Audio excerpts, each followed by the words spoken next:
nandun si Duterte, di lalong maalala ng mga tao, yung bagong administrator ng mga pagmamayari ni Quiboloy.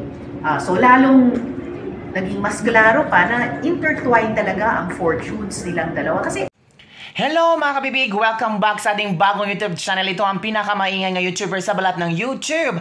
Ako si Kabibig, maglebak-lebak na tao with evidence, fake news! Nako, ito ang pag-interpret ng maraming Pilipino sa mga sinasabi ni Risa Hontiveros. Ano ba ito si Madam Risa Hontiveros? Dinamay pa niya ang mga Duterte kasi pumunta sa rally, sinuportahan si Pastor Apollo Kibuloy, ay nag-interpret din si Risa Hontiveros, mga kabibig. At talagang i-share niya, ito ang sabi niya, sino nga ba si Kibuloy sa mga Duterte? Ayon kay Senator Risa Hontiveros, nakapagtataka ang pagdalo ni na dating Pangulong Duterte at VP Sara sa rally ni Kibuloy. Taga Mindanao, they are supporting each other. Simula pa no yung eleksyon, sinuportahan na ni Pastor Apollo Kibuloy ang mga Duterte. Simula pa nung tumakbo ang ama, si Pangulong Duterte bilang presidente, nandoon na si Pastor Apollo Kibuloy. Ngayon ka pa magtataka, Natural, they are friends. They are supporting each other. At meron silang own principle at paninindigan na tama ang kanilang pinaglalaban. Ikaw talaga, always misquoted ka. Always finding a way ba na maging masama ang paningin ng maraming Pilipino sa mga Duterte. 'Di ba? Ito pa, kahapon at pagbubuhos ng oras at effort para suportahan si Kibuloy imbes na para sa mga mangingisdang apektado sa West Philippine Sea dispute. Ay talaga, ikukonek mo talaga ang West Philippine Sea? Ikukonek natin, sa news about mga NPA na may mga ginahasang mga dalaga, may mga pinatay ng mga bata, may family na broken, na nasaktan sa mga nawalang anak. Meron ka bang ginawa to reach out to them? To make a Senate hearing about sa mga issue na tungkol sa NPA? Kasi marami ding nasagasaan na pamilya. Marami mga naabuso sa NPA. Meron ka bang ginawang Senate hearing? Diba? If you're talking about West Philippine Sea dispute, okay. And knowing, alam na mga Duterte na kahit ano pang gagawin natin pagkikipaglaban sa China, wala tayo ni katiting na hindi natin kaya. Alam nila Kasi they know what is the mechanism of Chinese people playing on the West Philippine Sea. Ikaw nga, bumisita ka sa Taiwan. Diba? And knowing China are not friends with Taiwan. Bakit walang Senate hearing na nangyari doon? Diba? Lumalabas daw na talagang may kinalaman si Duterte sa mga yaman o properties ni Kibuloy. Hala, grabe ka, fake news, Meron ka bang ebidensya, Huwag kang magbanggit na ganito. Parang iniiba-iba. Talagang gusto mong i-connect ang mga Duterte sa Kibuloy.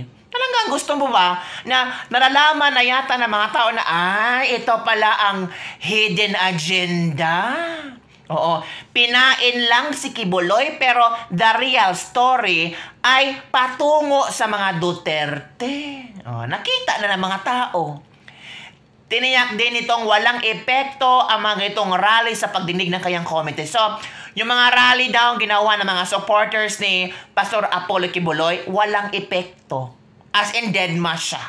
Kasi patuloy siya na hahanapin ang katarungan. Wala namang problema kung hahanapin, ipaglaban ang katarungan kasi we have our own principle. And sana makuha ang katarungan na minimithi ni Senator Risa Hontiveros laban kay Pastor Apollo Kibuloy. So after this issue, Senator Risa, tingnan mo naman yung mga apektado sa NPA, May mga bata doon, may mga babaeng inabuso din. 'Diba? So sana tingnan mo din yun. Pagbigyan mo ng panahon. 'Diba? So panoorin nyo ang video niya. Epekto, kahit pa yung pag-appear doon ni Duterte at ni VP Duterte, lalong magtataka ang tao siguro. Ako nagtataka, bakit nag-effort pa silang dalawa na dumepensa sa isang tao na akusado sa mga napakaseryoso at mabibigat na offenses laban sa mga pinaka-vulnerable sa ating lipunan. Mga batang pinilit ni Kibuloy maglimos, mga OFW na hinuha sa kanila yung remittances nila, hindi na umabot sa mga pamilya, nawalan pa ng bahay, ang katulad ni Miss Renita dahil di na mabayaran ang mortgage. Yung mga babae na paulit-ulit na ginagahasa alang-alang sa appointed son of God. Sana yung effort nilang dalawa binuhos na lang sa wakas pagdepensa sa ating mga mangingisda at mga kasundaluhan natin at Coast Guard laban sa pagbubuli sa China. So walang maka redirect or walang pigil sa patuloy na pagsingil ng accountability kay Kibuloy, kahit yung pagsalita nilang dalawa. At tuloy, dahil nandun si Duterte, di lalong maalala ng mga tao, yung bagong administrator ng mga pagmamay-ari ni Kibuloy. So lalong naging mas klaro pa na intertwined talaga ang fortunes nilang dalawa. Kasi kung ikaw, may pagmamay-ari ka, mag-appoint ka ng administrator, ibig sabihin, hindi mo na kayang i-administer ng sarili mo. And syempre, hindi mo ipapasa kamay sa kahit sino na lang. Somebody na may alam at may malasakit din sa mga pagmamay-ari mo. Ito pa ang sabi niya, hindi po makaapekto kahit pa ang pag-appear doon ni Duterte at ni VP. Lalong magtataka ang mga tao siguro. Ako nagtataka, bakit nag-e-effort pa silang dalawa na dumepensa sa isang tao na akusado sa mga napakaseryoso at mabibigat na offenses laban sa mga pinaka-vulnerable sa ating lipunan? Akusado agad?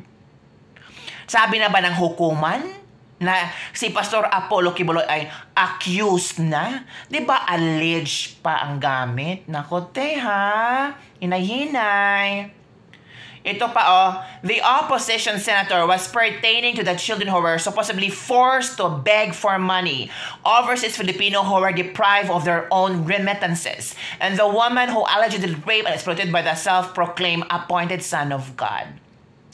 Alam mo, itong mga nangyayaring mga minention mo, no? Nangyayari yan sa ating bansa.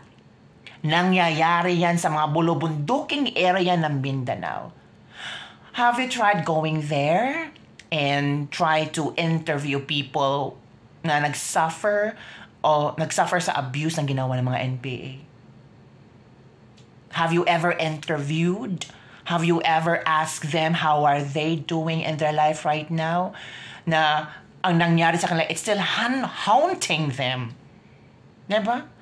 Meron ngang ina na nagsalita sa rally tungkol sa kanyang anak na chinugi ng mga NPA. Meron bang sinithering nangyari? Diba? Deprived of their, exploited. Diba? Ay nako mga kabibig, ano ang iyong komento dito? Nagpasabog na naman siya ng fake news na mga Duterte daw, na baka daw kinalaman, lumabas daw na talagang may kinalaman si Duterte sa mga yaman o properties ni Kibuloy. Wow. Mabigat na, na sinasabi ni Risa. So sana, mapatunayan mo din. Kasi nakikita na namin kung saan ito papunta. Nakikita na namin kung ano ang motibo mo. So mga kabibig, don't forget to like, subscribe, and share this video at kung ano ang inyong komento tungkol dito. Basta ako, parang yung ulap ba, bigla nang humawi. at nakita natin ang totoong liwanag. Ay, ito pala ang punto na gusto niyang palabasin. Ito naman na, ito talaga, sisiraan na naman ang mga Duterte. Ito pala ang main subject. At ikukunik lang si Pastor Apollo Kibuloy. So, bali, front act lang si Apollo Kibuloy, tapos ang main act ay ang mga Duterte. Nako. So, ano ang iyong komento tungkol dito mga kabibig? Don't forget to like, subscribe, and share this video. Bye everyone! See you next time!